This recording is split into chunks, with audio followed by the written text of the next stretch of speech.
So anime fans win as Funimation Global Group content moves to Crunchyroll. So we covered this last podcast. The news had just dropped, so we weren't really up on it, and we kind of speculated because we didn't have time to get up. You on all it, but, speculated. I didn't. I knew for a fact. So we had said last podcast that we did not think it was astronomically out there. We did not think that they were gonna like outright just delete Funimation from the distribution side of things, right? In terms of the name and branding. You all said that.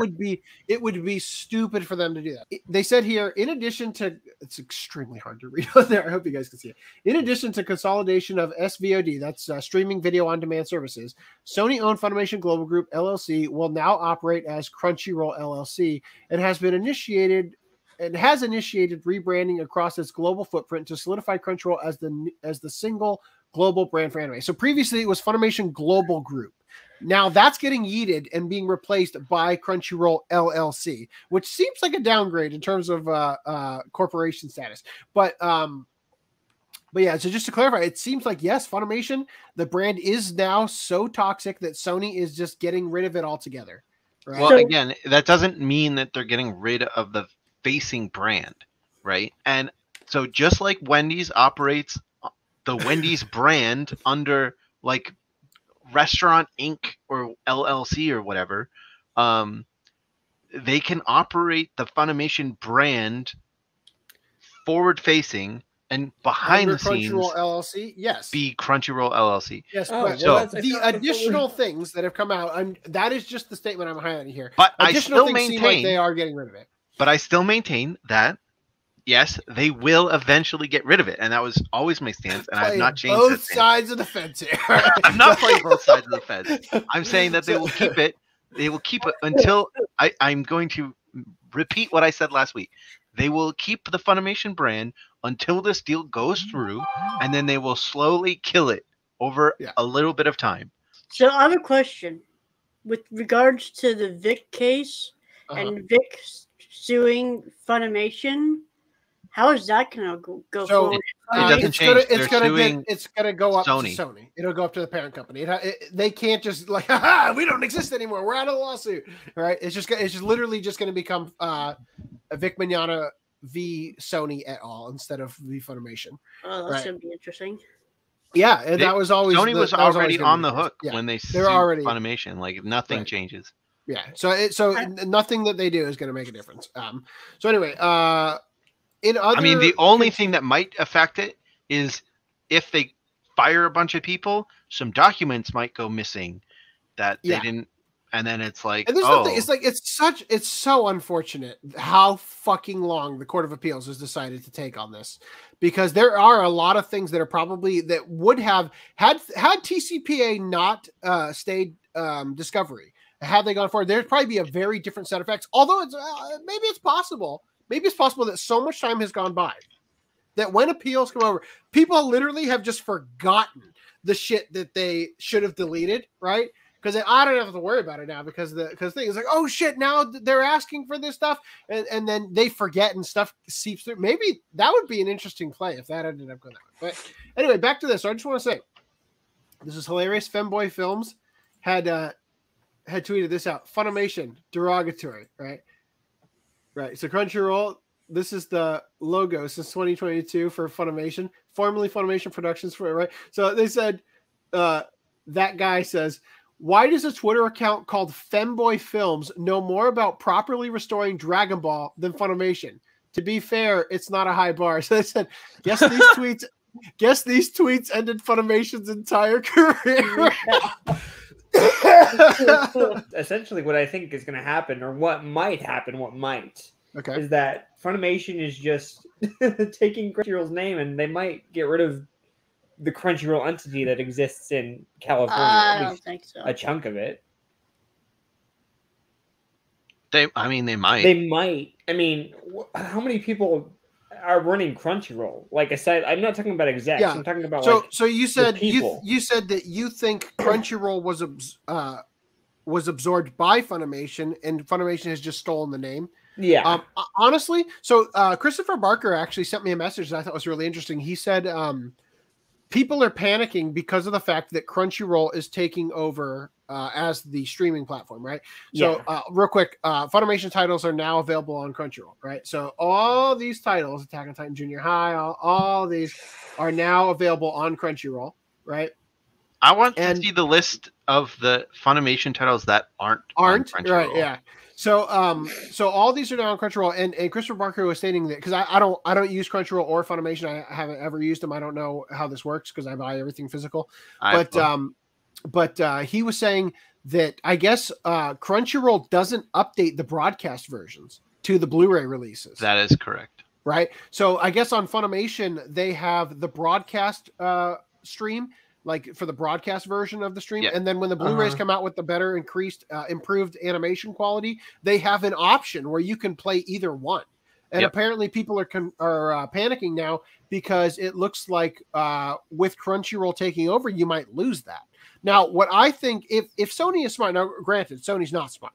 Let's just start with that. Sony's not very smart. So it's highly likely that they are literally going to do whatever it takes to just cut costs. And so we aren't going to, they're just not, just fucking leave the broadcast. Nobody gives a damn about Blu-rays, right? It's highly likely that Sony would screw up this badly. But if Sony is smart, what they'll do is they'll, as you said, Funimation will be absorbed by Crunchyroll, but really it'd be the other way around. They'll just steal the Crunchyroll name, right? And then they'll do is they'll upgrade the Crunchyroll web player, and they'll basically just, take the best of both worlds, right? And hopefully that's how it goes. They integrate the technology together and utilize the best aspect of both, even though from what I've heard, nothing but bad things of both. You live in fantasy land. This is what's going to happen. As I said, Sony is not smart. This is what's going to happen, okay?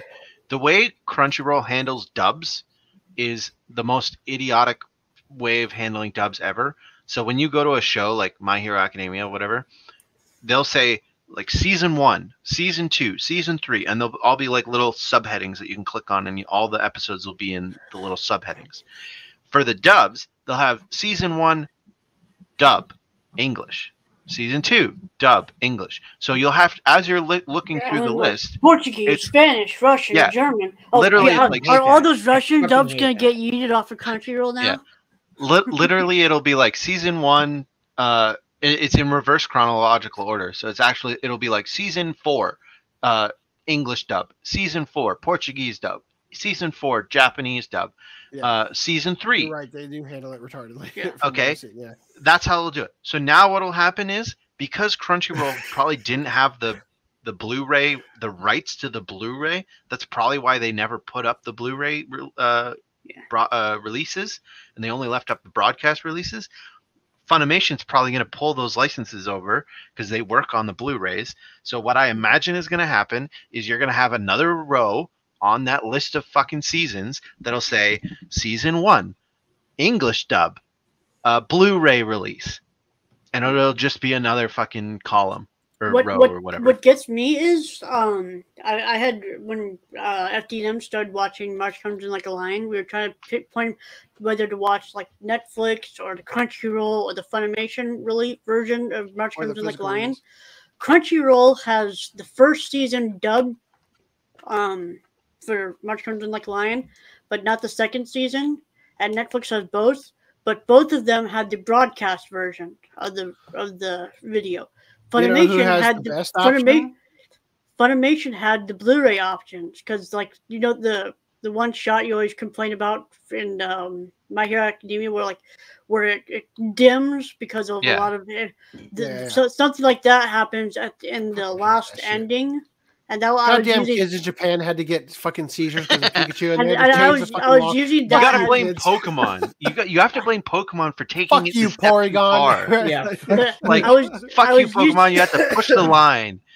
I was using that as my tell for just going straight to that last episode just to check the ending, whether that's And I'm gonna check right now. Funimation was the only one that had the Blu-ray release for that final episode at least for season 2. So another way to deal with this problem is to sail the 7 seas, or just buy the physical release, which is mondo expensive. But the thing is, Crunchyroll had the dub for season 1, which is and this is an Aniplex show. Oh, I see. Oh, yeah, that is not a Funimation show. Yeah. So how is that going to work? Because I mean, Funimation doesn't work on much. Sony how do they have Aniplex and Funimation and Crunchyroll? Yeah, so now hopefully and it all gets consolidated. Aniplex has to have supplied and Madman and all this. Aniplex has to have supplied Funimation with the Blu-ray rips for like March Comes in Like a Lion, Kill a Kill, Sword Art Online. Weird. It's gonna be weird. They have to consolidate all of their stuff. It's like, do we update? It's like, it's too many man hours. Don't even put the Blu-ray rips on there. Just use the stupid broadcast. Like, it's I totally see that happen. As Stan Dolan was mentioning, I guarantee they're gonna get rid of the fucking ones in San Francisco. Why would you? You know how fucking expensive it is there. They're absolutely getting rid of that. And the thing is that Eric Roland was talking to Nick Rekieta about the fact that Funimation just renovated a new office. Yeah, I remember that. I remember that. Thank you. And they renovated it with Funimation branding. It says Funimation on the side of the building and everything. So it just seems like a huge waste of money if they have this plan. I don't know. Maybe they didn't even have this planned. Who knows? I don't know what would have caused them to all of a sudden decide, it's a bad toxic brand. Get the fuck out of here. The Crunchyroll team, the LA or San Francisco team or whatever the hell I don't know. Are based in. So JSL said they also don't update the simulcast subs with so many errors. Right. They have a lot of issues that they never fix them. You're right. That's what I've heard. If you repeatedly bitch about it to them, you get 14 free days of premium. Wow. Apparently, Crunchyroll operates on lunatic logic. Bitch about it long enough and get rewarded. Also, Nekavolt says, I do not like Crunchyroll's layout. I believe that the HTML player thing is the thing that they don't have that people want, but there's actually like a Chrome extension that'll let you use it. So maybe that'll help. I'm not sure. Oh, but then the thing you don't like about the layout is like the English, Japanese, like the different things that you've been talking about randomly, I'm sure. Yeah. Okay.